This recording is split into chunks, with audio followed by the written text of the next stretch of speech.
Bueno, como veníamos hablando, estamos estudiando el capítulo 22 de Mateo, y en el capítulo 22 habían sido confrontados los fariseos y los saduceos, y Cristo Jesús, entre las tres historias que vimos la semana pasada, hay una muy poderosa que los pone en confrontación, y ellos vienen a preguntarle: ¿qué dices tú? ¿Debemos de pagar, es permitido o no, impuestos al César? Y estuvimos estudiando eso, pero fuimos confrontados cuando Cristo Jesús dice: déjame ver la moneda, qué imagen tiene y cuál es la inscripción que tiene, porque esa moneda la hace el gobierno y tiene la imagen del César, por ende dale al César y al gobierno lo que es del César y el gobierno. Pero a Dios, y vimos la semana pasada, en quien tú y yo tenemos su imagen, porque fuimos hechos a imagen y semejanza de Dios, la imagen de Dios que está en ti. Cristo dice: dale tu vida a Dios, al César lo que es del César y a Dios lo que es de Dios. Tu vida le pertenece a Dios. Y ahí nos quedamos. Y hoy lo que vamos a ver es algo que nos debe de dejar ver lo que Cristo quiere, y es que les va a llamar ciegos, como que guiaban ciegos a otros ciegos. Y la palabra ciegos a lo que se está refiriendo es que en realidad no han tenido una comprensión espiritual y su corazón está lejos de quien Cristo Jesús es. Entonces hoy lo que Cristo Jesús nos deja ver es que la ceguera espiritual es el endurecimiento de nuestro corazón. Y arrancando en Juan 9, vamos a ver solamente el contexto de lo que Jesús nos quiere hablar. Y dicho esto, pues vamos a ver la respuesta en obediencia de nuestro personaje de esta historia en la noche, para lo cual vamos a ver el mapa. El mapa es lo que nos lleva en puntos a donde vamos a estar. No es un mapa geográfico. 2 puntos por los cuales vamos a navegar esta noche son bien sencillos, 2 puntos muy sencillos, 2 puntos donde estaremos en la escritura de Juan 9. El primer punto es la razón del milagro, y vamos a verlo en los primeros 7 versos. Y el segundo punto donde vamos a estar es la reacción al milagro. El punto 1, la razón del milagro, y el punto 2 es la reacción al milagro. Y en eso vamos a estar en Juan 9. Así es que si estás en Juan 9, te voy a pedir que leas conmigo los primeros 7 versos. Y esto es lo que dice la palabra de Dios. Juan 9, verso 1. Al pasar Jesús vio a un hombre ciego de nacimiento, y sus discípulos le preguntaron: Rabí, ¿quién pecó, este o sus padres, para que naciera ciego? Jesús respondió: ni este pecó ni sus padres, sino que está ciego para que las obras de Dios se manifiesten en él. Nosotros debemos hacer las obras del que me envió mientras es de día. La noche viene cuando nadie puede trabajar. Mientras estoy en el mundo, yo soy la luz del mundo. Habiendo dicho esto, escupió en tierra e hizo barro con la saliva y le untó el barro en los ojos al ciego. Y le dijo: ve y lávate en el estanque de Siloé, que quiere decir enviado. El ciego fue, pues, y se lavó y regresó viendo. El primer punto donde vamos a arrancar entonces es la razón del milagro. Y vemos en este capítulo 9, en el verso 1, que dice: al pasar Jesús vio a un hombre ciego de nacimiento. Quiero que conectemos, es que si es al pasar es porque viene de algún lado. ¿De dónde viene? Y vamos a ver el contexto para poder entender Juan 9. Y el contexto es literalmente con el texto de Juan 9, es Juan 8. Así que regresa una hoja conmigo, por favor, en Juan 8. Y en Juan 8, si ves el verso 2, dice: al amanecer vino otra vez al templo. Todo el capítulo 8 Jesucristo ha estado en el templo. Es decir, Cristo Jesús va a tener encuentros con estos líderes en el templo. Y lo que va a hacer, yo no sé si te acuerdas de esta historia, no vamos a entrar en profundidad ahí, pero solo quiero que recuerdes para ir viendo el contexto. Es una historia que en el capítulo 8, al comienzo, le traen a una mujer temprano en la mañana, se la tiran en el piso y le dicen: a ver, es que la ley dice que a esta mujer que fue sorprendida en adulterio hay que apedrearla. ¿Tú qué dices? Y ellos están otra vez poniendo a prueba a Jesús. Y no vamos a entrar en ese estudio. Solo quiero que veamos hacia el final.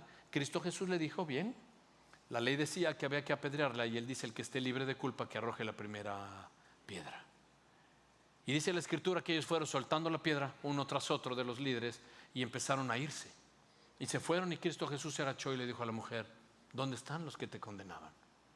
Y ella dice: no hay ninguno, Señor. Y Jesús le dice: yo tampoco te condeno, vete y no peques más. Si eso hubiera acabado ahí, entonces perderemos el sentido de lo que quiere decir Jesucristo. En este tiempo está es la fiesta de las 7 que tiene el pueblo de Israel. Una de ellas es la fiesta de los tabernáculos. Y ellos prenden mucha luz. Y Cristo Jesús, cuando están celebrando esto, se levanta y dice: yo soy la luz. No es todo lo que tú puedas hacer, soy yo.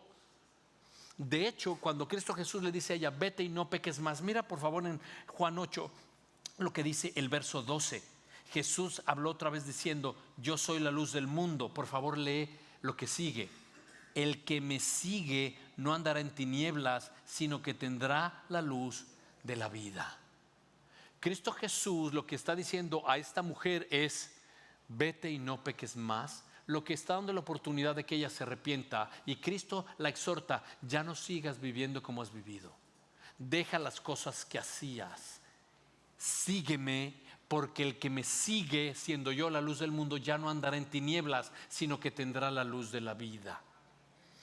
Y con esto sigue el resto del capítulo 8, Cristo Jesús enfrentándose a fariseos. Ya lo habíamos hablado la semana pasada, pero quiero que veas el último verso, el verso 59. El verso 59, donde termina el capítulo 8, dice que ellos, los líderes, tomaron piedras, ya no aguantaban más lo que Cristo estaba diciendo, y ellos tomaron piedras para tirárselas, pero Jesús se ocultó. ¿Y qué hizo? Salió del templo. Conecta con el capítulo 9 y dice: pues al salir vio a un hombre ciego de nacimiento cuando pasaba por allí. Hay algo importante en el capítulo 9, en el verso 1.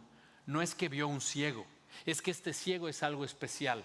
Porque Jesucristo, si bien es cierto, ha dado y dio vista a muchos ciegos, y la Biblia vemos a ciegos que recobran vista, este es el único que dice de nacimiento. Este ciego nunca ha visto la luz.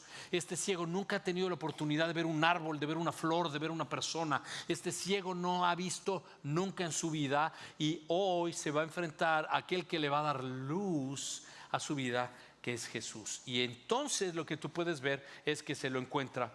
Y el verso 2 del capítulo 9, hay algo que sucede cuando pasa Jesús por ahí con sus discípulos y ven a este hombre ciego de nacimiento. El verso 2 dice: y sus discípulos le hicieron una pregunta. Sus discípulos le preguntaron: Rabí, ¿quién pecó, este o sus padres, para que naciera ciego? ¿Puedes ver esa pregunta? ¿Quién pecó? O sea, ¿pecó él, que está ciego? ¿Por eso estará ciego? ¿O es que pecaron sus padres y entonces este tiene un castigo divino por haber... ¿Quién pecó? Y me encanta porque esta pregunta nos va a dejar ver el legalismo que tenían estos religiosos. El legalismo que tenían estos religiosos era promovido por su propio sistema. Ellos no solamente estaban con lupa para ver la manifestación de cada una de las obras de la ley, sino que además en la ley oral ellos habían ya puesto otros elementos a la ley. Y ellos nos van a dejar ver hoy el legalismo lo que verdaderamente es. Y es que el legalismo literalmente es esto: es quererte ganar el favor de Dios teniendo unas obras que a tu criterio parecen justas. El legalista siempre cree que haciendo algo que considera justo, con ello ganará el favor de Dios. Entonces lo que tiene que ver esto, con otras palabras, es que si yo me voy a ganar el favor de Dios por todas las cosas buenas que hago obras y son buenas, y así me voy a ganar el favor de Dios. Ojo, mientras más obras haga, pues más me debe Dios. Y si algo no sale bien, entonces quiere decir que algo hice mal. ¿Qué obra fue la que habré hecho? ¿O no? Y entonces estos vienen a preguntarle: ¿quién pecó? ¿Qué obra fue la que hicieron mal? ¿Fue este? ¿Fueron sus padres? Y Jesús no tiene ninguna simpatía con el legalismo, ninguna. Jesús no. Así es que la ceguera de este hombre en realidad no tenía nada que ver con quién pecó. La ceguera, ojo, el mundo en el que vivimos es un mundo roto, es un mundo corrompido, un mundo caído, por lo cual hemos visto nacimientos con deformidades, con cosas que no están completas, hemos visto enfermedades terribles, hemos visto asesinatos, hemos visto ya un trastoque en la ideología, hemos visto un trastoque en la teología, una falsa doctrina. Ese es el mundo. Pero aquí lo que está hablando el Señor en realidad es que la ceguera de este hombre tiene un propósito mayor. Lo leímos. Este nació así para que las obras de Dios se manifiesten en él. Así es que no se trata de pecado y que Cristo Jesús les va a ajustar a los discípulos eso. ¿Y sabes qué pasa? Que cuando entiendo esto, esta enfermedad, esta ceguera, este dolor, esta situación es para que las obras de Dios se manifiesten en ello. Y entonces esa es la perspectiva que tú y yo como hijos de Dios debemos de tener, para lo cual cambia toda nuestra teología. Porque entonces tú y yo vamos a poder entender que cuando estemos en un momento de prueba, yo no puedo reclamarle a Dios por algo que Él no ha prometido. Cuando estoy en una situación de prueba, lo que tú y yo venimos a hacer es como estos legalistas. Venimos y, pero ¿cómo me pudo pasar esto a mí, Dios? Yo te he servido en la iglesia y mira lo que pasó con mi hijo. Dios, yo he servido en la iglesia, mi familia sirve a la iglesia y tú te llevaste a mi hermana. ¿Cómo es posible, Dios mío? ¿Cómo es eso? ¿No te has dado cuenta de todo lo que hago por ti? Mira lo que tú estás permitiendo que me pase. Y entro en un legalismo. He hecho todo esto por ti, te sirvo, vengo a los small groups, sirvo en la iglesia en esta capacidad. Yo oro todos los días. Y entonces es como si todo fuera por unas obras. Pero hoy Dios nos va a dejar ver esto. No se trata de ti ni de mí, se trata de Él. Y cuando todo se trata de Él, tenemos que aceptar en su soberanía que tú y yo debemos de tener cuidado de no pasar por alto esto, que Dios tiene propósito en el dolor, que Dios tiene propósito en el valle, tiene propósito en el sufrimiento. Es una oportunidad para crecer y para fortalecer nuestra fe. Así es que Dios va a usar eso. Pero ¿viste la pregunta? No, pero ¿quién pecó? Los padres, ¿quién pecó? La pregunta es esta: ¿cuándo pecó? Dice, pues para que naciera así. Oh, espérate. O sea, ¿él pecó entonces en el vientre?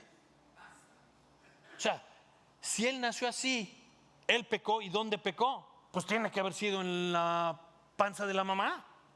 Y sabes que si tú ves eso, los judíos de alguna manera de ese tiempo y estos legalistas sí tenían una creencia de que había posibilidad de que se pecara desde el vientre. Y eso de repente usaban, por favor anota ahí al lado, solamente anota esta referencia, yo te la voy a poner en la pantalla, pero te acordarás de la historia de Esaú y de Jacob, los hijos de Rebeca y de Isaac, cuando estaban en el vientre los dos. Bueno, pues en Génesis 25, en el verso 22 y 23 dice: los hijos luchaban dentro de ella y ella dijo, ay no, si esto es así, ¿para qué vivo yo? Y fue a consultar al Señor.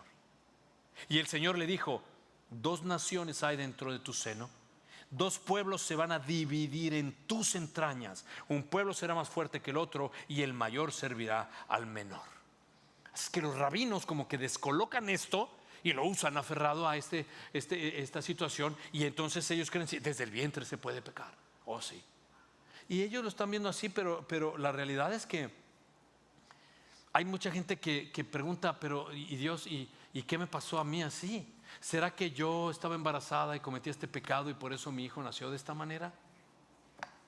¿Será que cuando recién nació mi hijo, pues yo hice este pecado y no llegué a mi casa y entonces ahora le sucedió esto a mi esposo? ¿Será ese castigo divino? ¿Y sabes qué? ¿De dónde toma uno eso?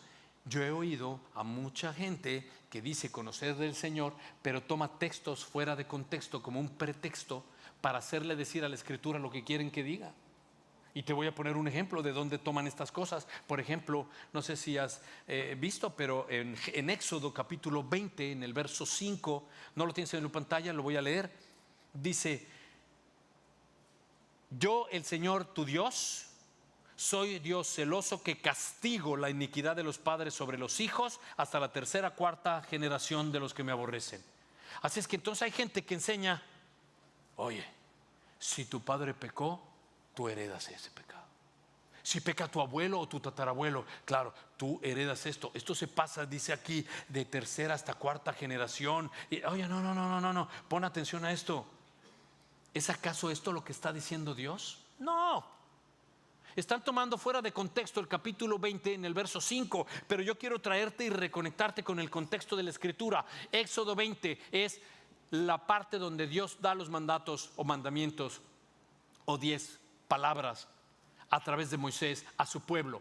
Al pueblo que sacó de Egipto lo trae al desierto y lo comanda con ciertos mandatos que hay que cumplir y hacer, y ese es el capítulo 20.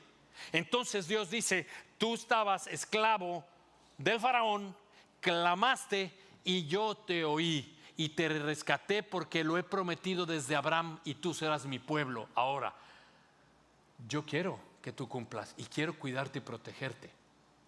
Por eso, mira esto, Éxodo 20 del 2 al 6. Yo soy el Señor tu Dios. Yo te saqué de la tierra de Egipto, de la casa de servidumbre. Mira el verso 3, ahí está en tu pantalla.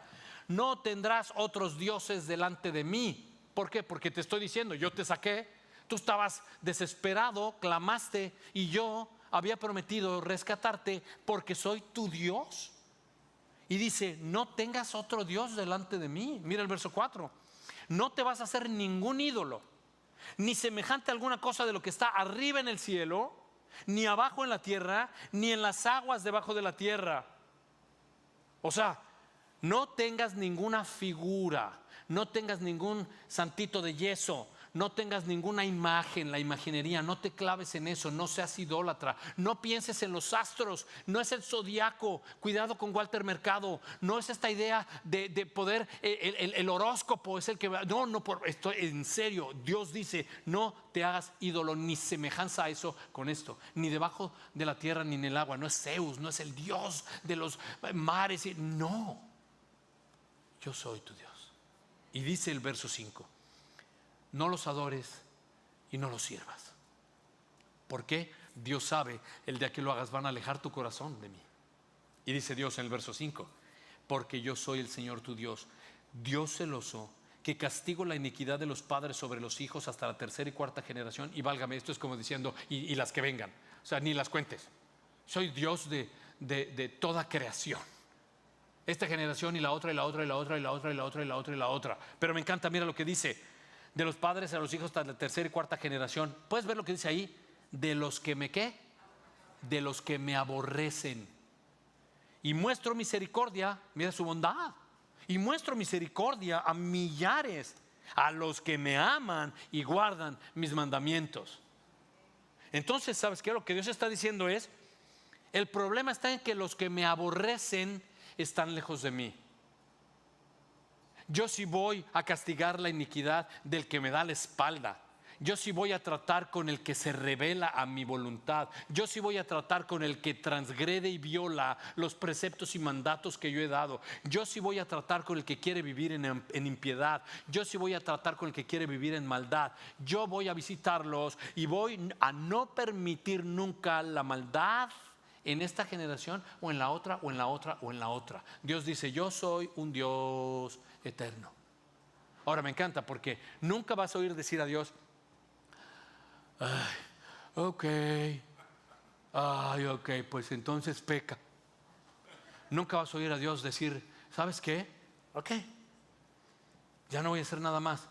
Ya no voy a hacer nada más. Ustedes están insistiendo en este pecado, yo no me voy a meter. Está bien, ok. ¿Quieres tener sexo con alguien del mismo sexo? Dale. ¿Quieres abortar? Ok, hágalo. ¿Quieres vivir en fornicación? Ok, dale, va. El asesinato está bien. Okay. No, jamás. Dios nunca va a permitir eso.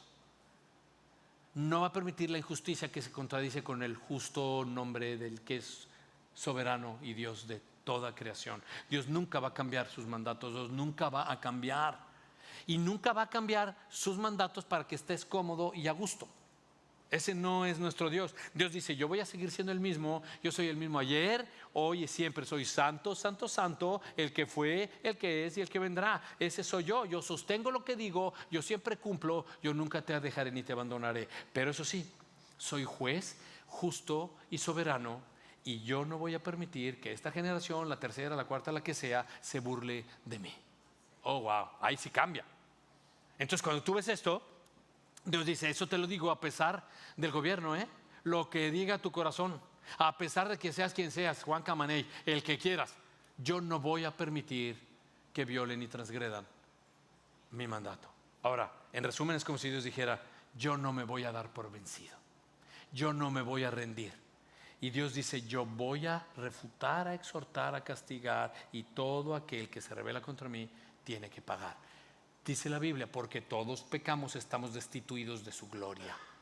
Así es que Jesucristo ha venido a ser el puente para reconciliarnos con Dios, porque hemos vivido con la agenda de este mundo pensando que nosotros podemos funcionar con Dios. Y esa es la mentira más grande desde el Edén, que tú y yo podemos ser como Dios sin consecuencia. Y hemos generado nuestro propio reino alejados de Dios, y Dios dice: no puedo permitir eso. Entonces, me encanta porque están forzando a que diga: esta generación lo hizo y esta también, pastor, y esto. Y entonces hay hoy una doctrina muy torcida y muy mala, en la cual yo particularmente no creo, y lo vamos a ver desde la Biblia, qué es lo que dice la Biblia. Pero hoy están diciendo muchos: eso se llama, pastor, mire, maldiciones generacionales. Y la realidad es que no lo vemos así en la Biblia. O sea, lo que no podemos ver es que mi papá era así, pastor, así era, y por esta cuestión yo he heredado esto de mi papá. Entonces yo quiero dar luz a esto con una perspectiva bíblica y desde la Escritura, porque todas estas maldiciones generacionales de las cuales hablan están agarradas de 3 textos fuera de contexto, y uno de ellos es Éxodo 20, verso 5, el otro es Éxodo capítulo 34, verso 7, y el otro es Deuteronomio capítulo 5, verso 9. No vamos a ir ahí, pero vimos ahorita que Éxodo, Dios da los mandatos, ¿no? Confirma en Éxodo, pero ahora en el 34 diciendo: yo voy a ser misericordioso y clemente. Y en Deuteronomio 5 lo que hace es que el pueblo, por desobediente, muere en el desierto. No sé si sabes esa historia, pero la generación que se levanta y que vuelve a surgir de ahí es la que entra a la tierra prometida, no la que sale de Egipto, sino la que se genera en el desierto, entra en la tierra prometida. Por lo cual Moisés escribe el libro de Deuteronomio para volver a darles la ley. Deuteronomio, eso es lo que quiere decir segunda ley. Es la misma ley, pero una segunda vez la viene a repetir esta nueva generación. Y fíjate lo que sucede en capítulo 5, verso 9 de Deuteronomio. Dice: no los adorarás ni los servirás, porque yo, el Señor tu Dios, soy celoso, que castigo la iniquidad de los padres sobre los hijos y sobre la tercera y cuarta generación de los que me aborrecen. Se les olvida el texto, el contexto del verso 8. Este es el 9. ¿Cuál es el verso 8? ¿Te acuerdas? No te hagas imágenes, no seas idólatra, soy tu Dios, no tengas otra imagen de cosas que no sea yo, ni arriba en el cielo ni debajo de la tierra, porque dice aquí: porque por eso yo castigo esa maldad y esa iniquidad. Te rebelas contra mí, y dice: lo voy a hacer de las generaciones que sean aquellas que me aborrecen. Entonces no puedes sacar de contexto esos versos. Yo no estoy de acuerdo la gente que dice: pero pastor, es que yo soy alcohólico porque es que mi papá era alcohólico. Y de verdad, mi hijo ya lo he visto y está en ese mismo camino. Y entonces hay gente que dice: es que tenemos que romper esa maldición generacional. Y lo dicen así: mi papá era adúltero, muy fornicario, engañó a y a esta y así. Y ahora también, pues yo veo que yo también soy así. O sea, entonces, ¿qué es? Sí, mi papá fue abusador, entonces yo también, pues mire, yo también soy abusador, pastor, y como yo soy iracundo, pues veo que mi hijo es iracundo, pero hay que romper las maldiciones. Y la realidad es que hay iglesias que incluso tienen cultos en un día de la semana, que son los cultos para romper las maldiciones generacionales, cultos de liberación, como si la cruz del Calvario no hubiese sido suficiente, como si Cristo Jesús al morir en la cruz no fuera suficiente para poder lavar nuestros pecados y en realidad salvarnos de la perversa agenda de Satanás. Y hay gente que dice literal: es que usted no ha visto, pero mi papá tiene un espíritu bacardí, bebe como loco, y necesito que usted, pastor, venga y le saque ese espíritu. Y la realidad es que Dios no nos está poniendo: tengo que esperar hasta el culto del miércoles. No, Cristo es suficiente. Lo que tengo que hacer es lo que quiero que veamos juntos, porque yo quiero que tú y yo tengamos claro que si no es bíblico, en realidad, si no lo sustenta la Biblia, por favor, no lo aceptes. Tienes que ver qué dice la Biblia en el contexto que está. Y quiero que veas conmigo para que veas lo que Dios dice acerca de este tema que no es quien pecó, ni es porque es de generación en generación. Y yo soy así, pastor, y ni modo, no, yo soy así. Y soy duro de corazón, pero yo entiendo que esa es mi justificación para hacer lo que yo quiero. Y digo, eso es que así era mi papá. Si eso es lo que crecí viendo, pastor. Y no, la Biblia no dice eso. Mira qué hermoso cómo responde el Señor a esto, para que sepas que la responsabilidad es individual. Mira conmigo, por favor, apúntalo, aunque lo vas a tener en tu pantalla. Dice Ezequiel capítulo 18, y leo 4 versos. El verso 1, así dice la palabra de Dios. Entonces vino a mí la palabra de ¿quién? O sea, es Dios hablando. ¿Qué dice Dios? Verso 2 de Ezequiel 18. ¿Qué quieren decir ustedes al usar este proverbio acerca de la tierra de Israel, que dice: los padres comen las uvas agrias y los dientes de los hijos tienen la dentera? Esta palabra dentera en el original lo que quiere decir literalmente es algo molesto o algo que rechazo. Y yo no sé si te pasó en la escuela cuando la maestra hacía así el gis en el pizarrón. ¡Ay! Uy, hasta le daba uno así. O de repente estás en el plato y suena con el tenedor. ¡Ay! Y le hace así. Ok, eso es dentera. O sea, eso es así como de, ay, yo rechazo eso, me molesta ese ruido. Ok, dice aquí este proverbio: el papá se come la uva bien agria. ¿Qué haces cuando te comes la uva agria? Ay, bueno, dice, nadie va a decir la próxima vez que tú te comes la uva y tu hijo más chiquito es el que hace, ay, estaba re agria. No, lo que dice es lo siguiente. Mira conmigo, te lo ruego, el verso 3. Vivo yo, declara el Señor, no volverán a usar más este proverbio en Israel. ¿Por qué? Mire el 4. Todas las almas son mías, tanto el alma de ¿quién? Del Padre, como el alma de ¿quién? Del Hijo, mías son. Así es que el alma que peque, esa morirá. Tú tienes que rendir cuentas por lo que tú haces. No puedes poner de justicia en lo que hizo tu mamá o tu papá. Tienes que rendir cuentas. Tú eres responsable de lo que tú haces. La Biblia dice, el alma que peque, esa morirá. Todas son mías. ¿Qué quiere decir eso? Bueno, la Biblia dice que nosotros somos polvo, del polvo hemos venido, ¿y a dónde vamos? Al polvo. Y el espíritu, dice Eclesiastés, regresa a Dios quien lo dio. Regresa a Dios para juicio, sí. Y rendirás cuentas por lo que hiciste, sí. Así es que el alma que peque, esa tendrá que rendir cuentas. Así que dice el Señor, todas las almas son mías. Todas, cada alma individualmente no puede culpar a su papá o a su mamá. Debes de dar cuenta por ello. El alma que peque, esa morirá. Ya no puedes decir más, es que yo estoy destruido, pastor. De verdad yo me siento muy mal porque es que mi mamá era así, o mi papá era así, y es que yo soy muy nervioso, pastor, porque es que mi mamá era re nerviosa y yo pues ya crecí nervioso. Como si el poder del Espíritu Santo no tuviera la capacidad de transformarte y hacerte nuevo. La Biblia dice que el que es en Cristo Jesús nueva criatura es. Las cosas viejas pasaron, son hechas nuevas. No muere el nervioso para venir uno más nervioso. No, Dios no se equivoca. Entonces me encanta, todas las almas son mías. Ahora, mira conmigo Jeremías. En el capítulo 31 dice esto la palabra de Dios. En aquellos días, y Jeremías está en otro tiempo de Ezequiel, en aquellos días no dirán más, los padres comieron uvas agrias y los dientes de los hijos tienen dentera, sino que cada cual por su propia iniquidad morirá. Todo hombre que come uvas agrias, sus dientes tendrán dentera. Vienen días, mira bien este verso 31, vienen días, eso está apuntando Jeremías a lo que es el tiempo de Cristo. Vienen días, declara el Señor, en que haré con la casa de Israel y con la casa de Judá un ¿qué? Nuevo pacto. No como el pacto que hice con sus padres el día que los tomé de la mano para sacarlos de la tierra de Egipto. Mi pacto que ellos rompieron, aunque fui un esposo para ellos, declara el Señor. Verso 33, porque este es el pacto que haré con la casa de Israel después de aquellos días, declara el Señor. ¿Qué va a hacer el Señor? Mira conmigo.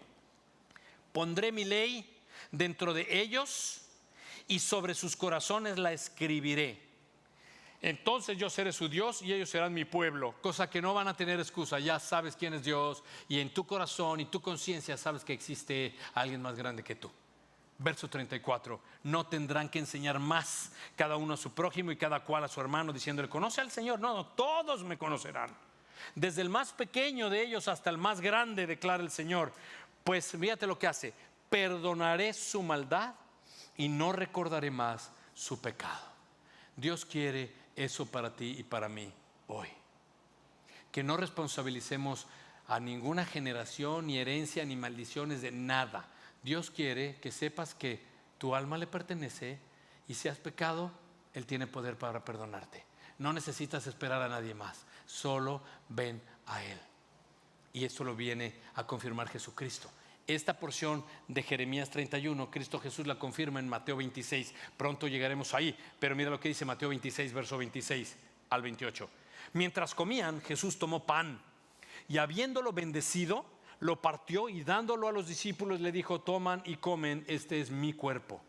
Y tomando la copa y bebiendo, dio gracias a Dios, la dio diciendo: beban todos de ella, porque esto es mi sangre del nuevo pacto, que es derramada para el perdón de los pecados. Lo que yo necesito es la sangre de Cristo, es creer que Él murió por mí.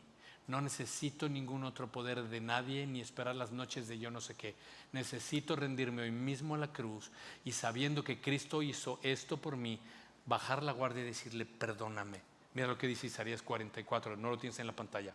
He disipado como densa nube tus transgresiones y como espesa niebla he disipado tus pecados. Mira esto: vuélvete a mí, porque yo te he redimido.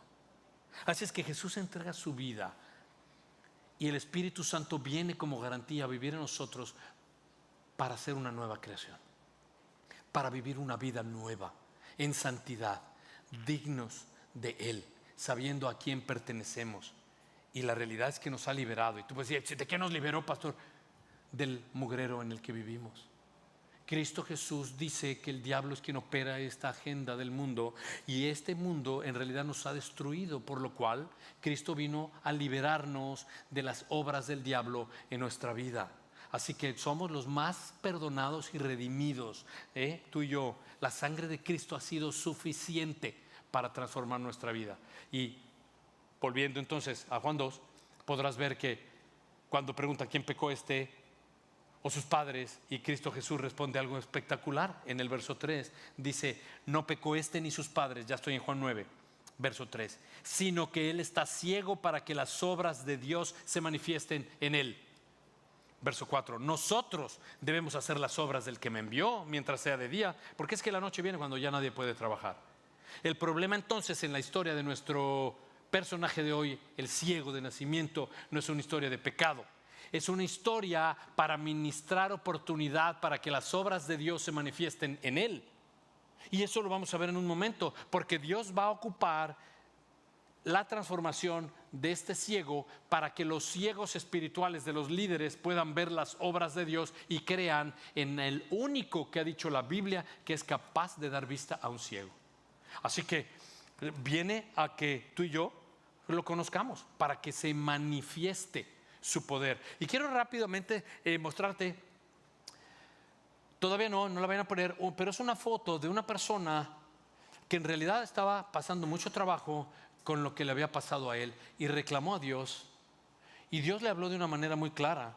Y esto que vamos a ver aquí es la palabra manifestación. O sea, la obra de Dios se manifestó también en este que les voy a mostrar. Y del que hablo es de un australiano, pueden ver la foto en la pantalla, y se llama Nick Vujicic. Y yo no sé si tú lo recuerdas o lo has visto o has oído hablar de él, pero él es hijo de un pastor, y sirven su papá y su mamá en la iglesia. Y él por 7 años estuvo reclamándole a Dios y diciendo: ¿por qué nací así?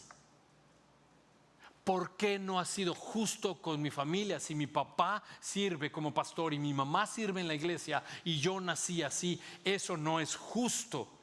Y Dios se revela a través de Juan 9, justamente en el verso 3, en la vida de Nick. Y le dice: tú estás así para que las obras de Dios se manifiesten a través de ti. Así que cuando Nick Vujicic entendió, él pidió perdón a Dios y él dijo: si tú hiciste algo con este ciego, vas a hacer algo conmigo. Yo sé que las obras se van a manifestar y algo va a suceder. Y en el momento en el que él vuelve a Dios, pide perdón y se reconecta, empieza a tener una relación con Jesucristo y el Espíritu Santo empezó a orquestar todo. Le empezaron a llamar de distintos países, le empezaron a llamar de distintas organizaciones, de distintas escuelas. Y este joven no es porque algo bueno tuviera, no es porque hablara súper bien, no es porque tuviera un poder, no. Es que la obra de Dios se manifestaba a través de él. Y el testimonio en los primeros años de él, tengo 3 o 4 cositas que sí te las quiero leer. Apareció más de 2000 veces en 44 países, en 6 continentes, a más de 40,000 estudiantes en China, hablando a hombres de congreso en Asia, en Europa, en América, dando conferencias sobre depresión y suicidio, hablando a miles y miles y miles de jóvenes en todo el mundo, llevando la esperanza del Evangelio de Jesucristo. Solo Dios puede hacer esto. Solo Dios pudo manifestarse en él. ¿Y sabes qué? Para Nick Vujicic, que pudo tener este encuentro con Dios, vio la obra de Dios en más de 500,000 de almas rendidas a Jesucristo. Esa obra fue manifestada con gran poder.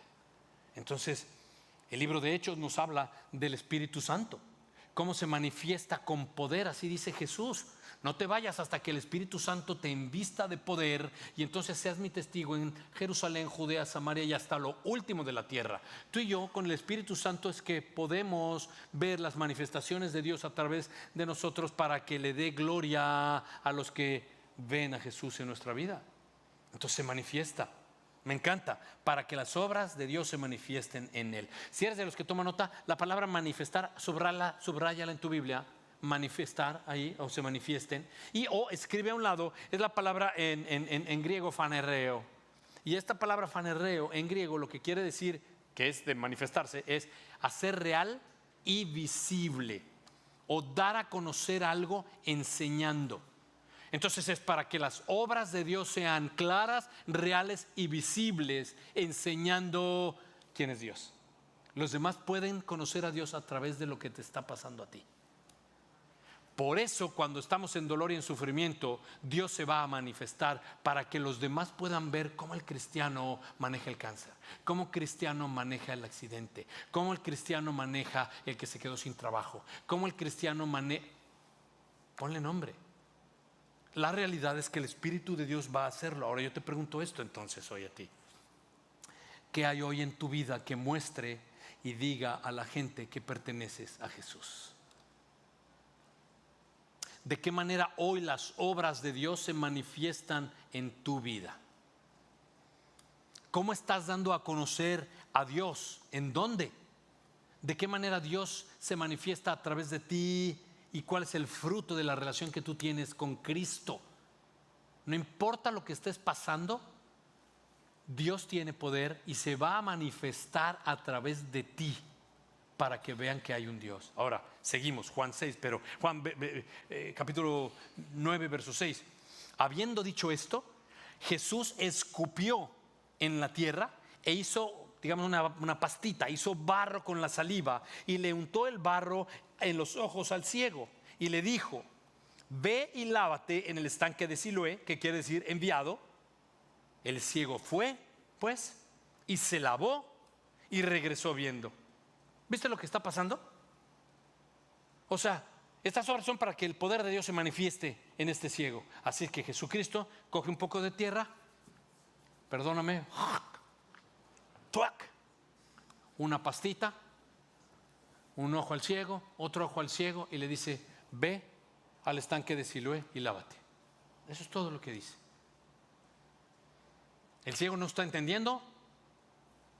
El ciego va a ir, a pesar de que pudiera ser vergüenza de los demás que estuvieran viendo caminar al que ya conocen que es ciego, pero ahora con unas pastas de barro. Y que alguien pudiera acercarse y decirle: ciego, oye, pero ¿qué haces? Ay, yo no sé. Nomás me embarraron esto.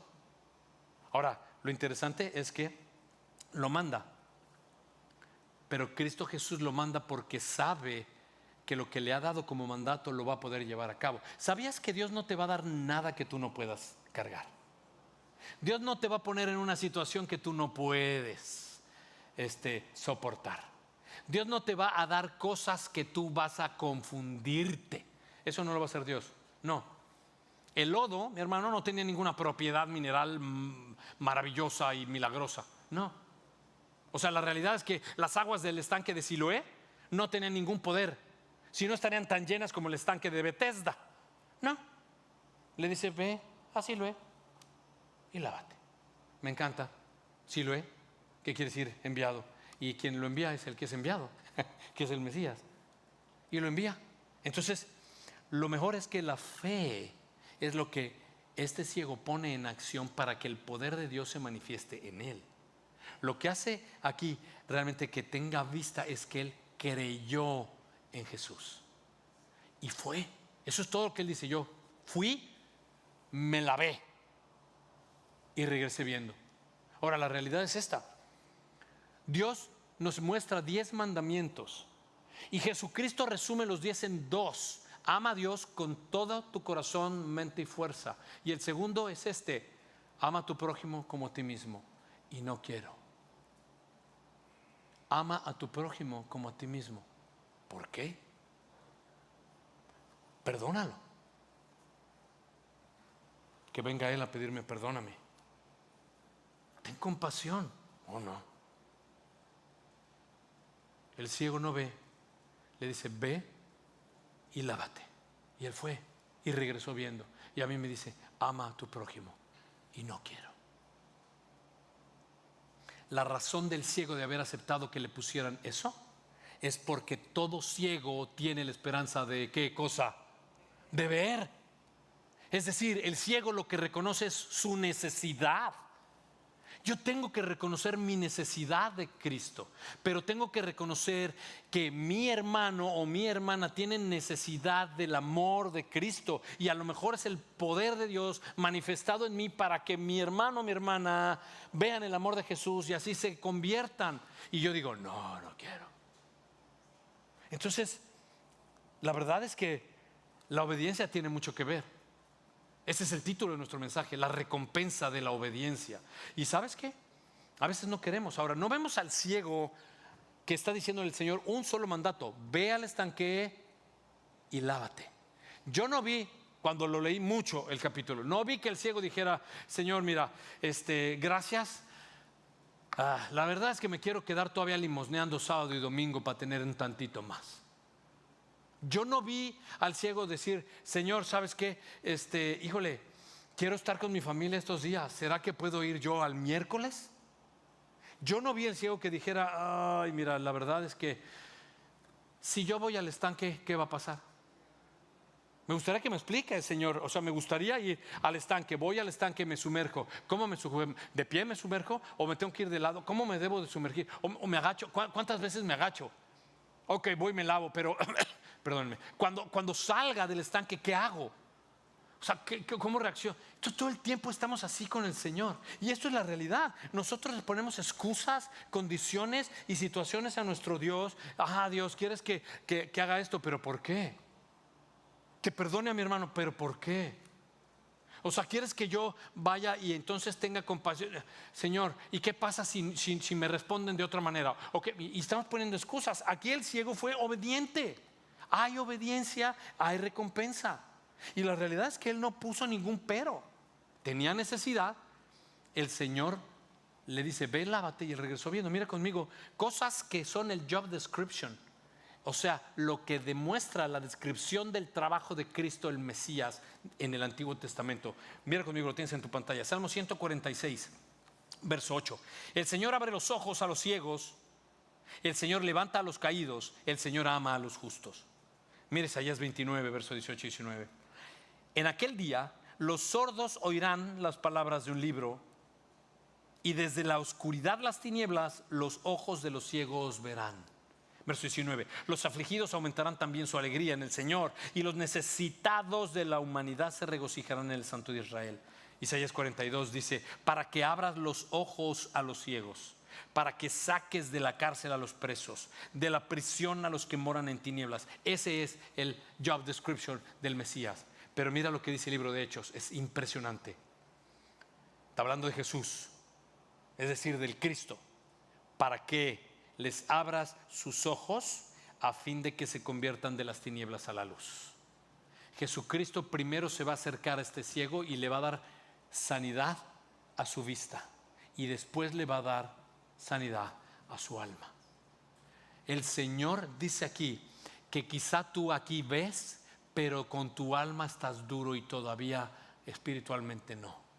Dice Hechos, para que abra sus ojos y se conviertan de las tinieblas a la luz, es decir, del dominio de Satanás a Dios, para que reciban por la fe en mí el perdón de pecados y herencia entre los que han sido santificados.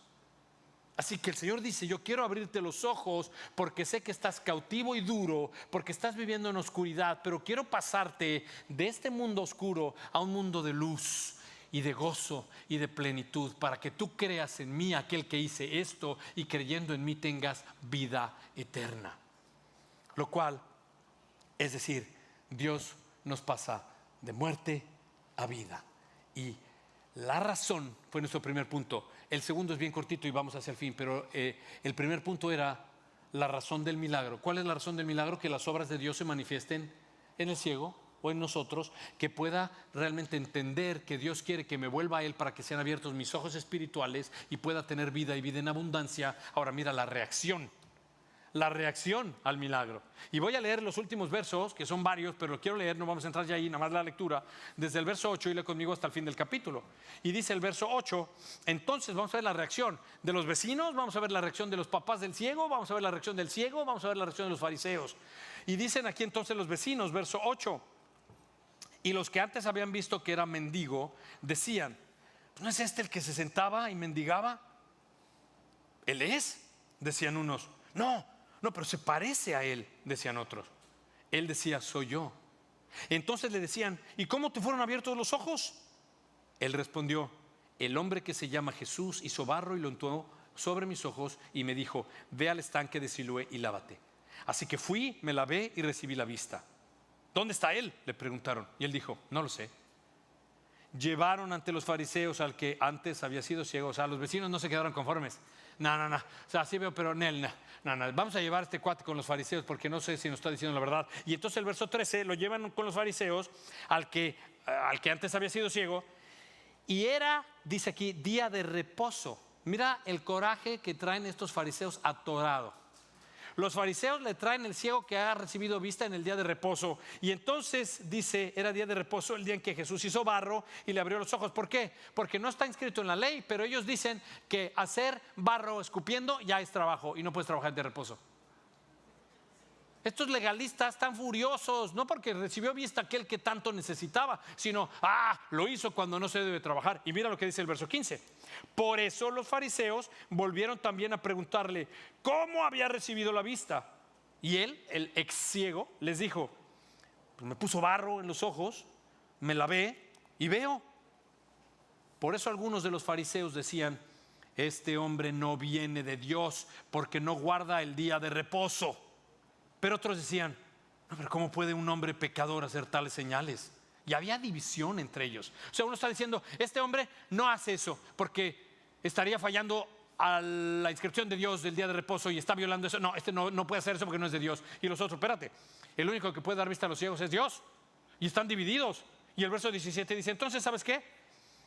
Tú no sabes nada. Sí, es cierto, tú tampoco. Tráete al ciego otra vez. Y traen al ciego otra vez. Y en el verso 17 le dicen al ciego, ¿qué dices tú de él? Y el que te abrió los ojos. Y él responde, el ciego, pues es un profeta. Pero los judíos no le creyeron ahora al ciego. Ya no le creyeron entre ellos. No le creyeron a los vecinos. Ahora traen al ciego y no le creen. Y entonces no le creen que había sido ciego. O sea, ni siquiera, ellos no creen que había sido ciego. ¿Puedes ver eso? Y entonces dice que no creen que fue ciego y que recibió la vista. Entonces, ¿sabes qué hicieron? Llamaron a los papás del ciego y les preguntaron, ¿este es tu hijo, el que ustedes dicen que nació ciego? ¿Cómo es que ahora ve? El verso 20, entonces sus padres le contestaron, pues sabemos que este era nuestro hijo, sí, que es ciego, sí, pues así nació ciego. Verso 21, ahora, ¿cómo es que ahora ve? Pues no sabemos. ¿Quién le abrió los ojos? Pues nosotros no sabemos. Pregúntele a él, ya que es mayor de edad, él hablará por sí mismo. Sus padres dijeron esto. ¿Por qué dijeron esto los padres? ¿Lo ves conmigo? Porque tuvieron miedo a los judíos. ¿Por qué tuvieron miedo a los judíos? Porque los judíos ya se habían puesto de acuerdo en que si alguien confesaba que Jesús era Cristo, fuera expulsado de la sinagoga. Por eso los padres dijeron, no, es mayor, pregúntale a él. Ser expulsado de la sinagoga tenía muchas situaciones. Ser expulsado de la sinagoga no era solamente una cuestión religiosa. La excomunión tenía mucho que ver con la exclusión, no solo religiosa, pero también política y social. Así que ser excluido era tremendo lío. Y ellos dijeron, no, yo no. Ah, no, pregúntale a él, él es mayor de edad. Ya vienen otra vez con el ciego. Mira para allá el verso 24. Por segunda vez los judíos llamaron al hombre que había sido ciego y le dijeron, da gloria a Dios, como diciendo, di la verdad delante de Dios. Nosotros sabemos que este hombre es un pecador, está refiriendo los fariseos a Cristo. Y entonces en el 25 les contesta el ciego o ex ciego. Entonces les contesta, bueno, si es pecador yo no lo sé. Mira conmigo esto y gózase tu alma. Solo una cosa sé, que yo era ciego y ahora veo. Ellos volvieron a preguntarle así como, no, pero no me estás entendiendo lo que te estoy preguntando. ¿Qué te hizo? ¿Cómo te abrió los ojos? Y él le contestó, ya les dije y no escucharon. ¿Por qué quieren oírlo otra vez? ¿Es que ustedes también quieren hacerse sus discípulos? Entonces lo insultaron y le dijeron, tú eres discípulo de ese hombre. Nosotros somos discípulos de Moisés. Nosotros sabemos que Dios habló a Moisés, pero en cuanto, fíjate cómo se refieren de Jesús, en cuanto a no sabemos de dónde es. Verso 30, el hombre le respondió, pues en esto hay algo asombroso que ustedes no sepan de dónde es, y sin embargo a mí me abrió los ojos.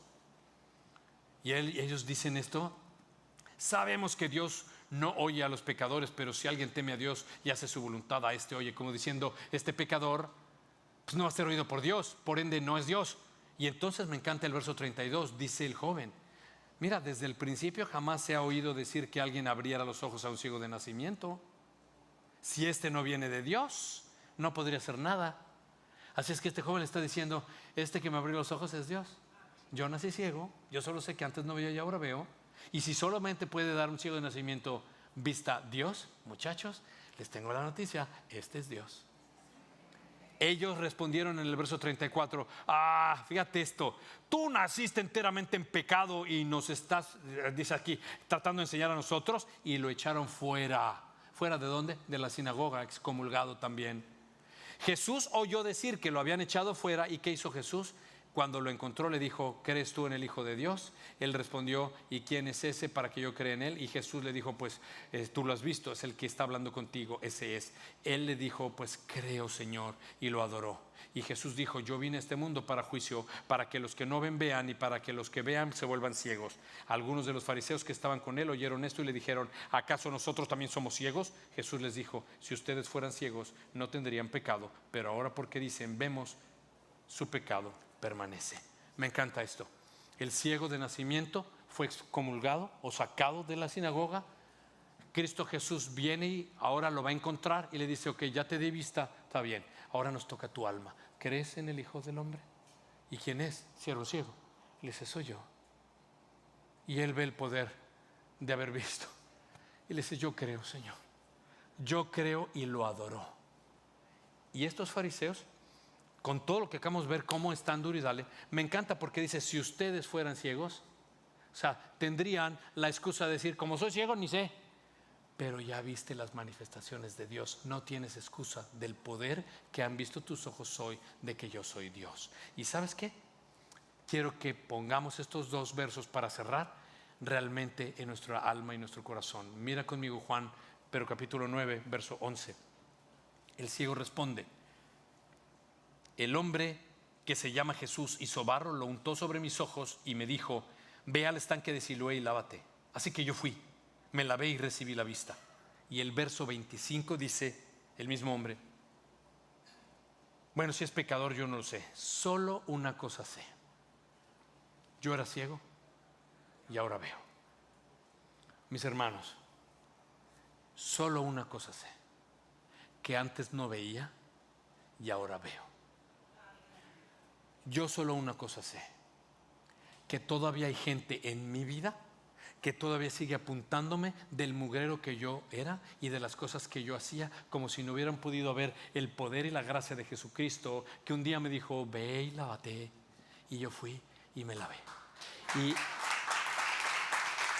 antes no veía y ahora veo. Y yo he visto todavía que postean y dicen, pero ¿cómo es posible? Él hacía esto y esto y esto y ahora dice que es pastor. Yo solo sé una cosa, que antes no veía y ahora veo. Y lo que yo quiero es que tú hoy te lleves esto, que recuerdes que Jesucristo no es solamente un profeta, es Dios en carne, Immanuel, que entró en este mundo para darte vista en tu ceguera espiritual, para que tú puedas, como el ciego, decir, yo antes no veía y ahora veo, y transforme tu vida, porque la agenda de este mundo nos ha engañado pensando que Jesucristo vino a hacernos mejores, y Cristo no nos vino a ser mejores. Cristo vino a darnos una nueva vida, no mejor, nuevo. Cristo no vino a hacerte un mejor esposo. Cristo no vino a hacerte una mejor esposa. Cristo no vino a hacernos felices. Cristo no vino a crear religiones. Cristo Jesús vino a que nosotros tengamos vida y vida en abundancia. Por eso dice Juan 20, capítulo 20, verso 30. Muchas otras señales hizo también Jesús en presencia de muchos de los discípulos que no están escritas en este libro, pero estas se han escrito para que ustedes crean en Jesús, que es el Hijo de Dios, y para que al creer tengan vida en su nombre. Iglesia, Cristo Jesús vino a darnos vida y vino a abrir nuestros ojos. Así que si tú has estado hoy aquí, y si tú que nos escuchas online, has estado viviendo en tinieblas, viviendo en oscuridad, viviendo con un corazón endurecido, si tú has pasado tu vida llevando una agenda distinta a la de Dios, si has llevado una agenda para generar tu propio reino alejado de lo que Dios quiere, hoy Dios quiere darte vida y quiere hoy Dios transformar tu corazón, pero necesitamos responder. De la misma manera que el ciego respondió cuando Cristo le dijo, ve y lávate, y él fue y se lavó. Hoy quiero que tomes unos momentos, yo voy a orar, y toma unos momentos para ponerte a cuentas el Señor y después nos paramos y le adoramos. Pero quiero que tomes un momentito para poder rendir tu vida a Cristo si has estado alejado o alejada de Él. Para que puedas reconectar tu vida con Él y puedas en verdad pedirle perdón y para hacer lo que hemos visto hoy, que es volverte a Él para tener vida y para dejar de andar en la plenitud de tus pecados y venir al gozo y plenitud de quien creó tu vida, para que seas hoy testigo de que sus obras se manifiesten en ti. Amén. Padre, yo vengo a ti en el nombre de Jesús y te quiero pedir por cada uno de los que están aquí. Quiero pedirte, Señor, si hay alguien aquí que ha vivido sin ti, porque se ha revelado, te ha ignorado o sabe de ti, pero ha querido llevar su vida en paralelo, que hoy venga de rodillas a ti, Señor, espiritualmente hablando, que hoy baje las manos de guardia dura y que pidiendo perdón se entregue a ti, que hoy podamos haber entendido que la ceguera espiritual es un pecado porque es el endurecimiento de nuestro corazón y es decirle a Dios, no te necesito, yo puedo solo. En el nombre de Cristo Jesús, yo quiero orar si hay alguien aquí esta noche y está en ello, que pueda orar y ponerse de pie. Y al final sepan que estaremos aquí al frente para orar e interceder por lo que esté pasando y ocupando su alma. Pero que se pongan a cuentas contigo, Señor, para que puedan salir de aquí diciendo como el ciego, ok, yo sabía que antes no veía, pero ahora veo. Gracias, Señor. Nos vamos de este lugar, pero no de tu presencia, y te pedimos que nos bendigas en el nombre de Cristo Jesús. Amén y amén. Pongámonos de pie, adoremos al Señor. Toma el tiempo de meditar en su palabra y de verdad, cuando estés listo y quieras, ven aquí al frente para orar por ti. Solamente queremos orar por ti y los demás sean despedidos. Nos vemos el próximo sábado 8 de la noche y adoremos al Señor, que es la mejor manera de cerrar. Buenas noches.